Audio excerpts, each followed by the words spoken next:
நண்பர்களே, இது முடவாட்டு கிழங்கு அப்படின்னு சொல்கிறாங்க. நீங்கள் முடம் ஆகக்கூடாதுன்னா இதை கட்டாயம் சாப்பிடணும். இது ஆட்டுக்கறியை மாதிரி தான் சமைச்சு சாப்பிடணும். நிறைய சாப்பிடக்கூடாது. ஒரு ஆள் இவ்வளவு தான் சாப்பிடலாம். இது வந்து மண்ணில் விளையுது, மரத்தில் விளையுது, பாறை இடுக்கில் வளருது, ப்ளஸ் தண்ணியே இல்லாத பாறைக்கு மேலேயும் வளருது. இது பார்த்துட்டிங்கன்னா தண்ணி இல்லாமல் பாறைக்கு மேலே வளரக்கூடிய வகை. இது ஆக்சுவலாக குதிரை வாட்டுக்கால் கிழங்குன்னு சொல்கிறாங்க. இது ரொம்ப ரேரு. நீங்கள் இதை பார்த்தாலே தெரியும் அதுக்கு வித்தியாசம். ரெண்டுக்கும் நிறைய வித்தியாசம் இருக்குது. முடவாட்டு கிழங்கு, குதிரை வாட்டுக்கிழங்கு. இது பொதுவாக கிடைப்பதே இல்லை.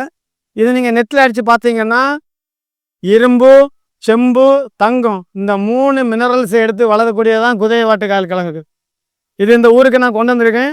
ஆனால் இது நான் நல்ல காசு கொடுத்து தான் ஆறுகாணின்னு சொல்கிற இடத்துலேருந்து காட்டு மனிதர்கள்ட்டேருந்து வாங்கியிருக்கேன்.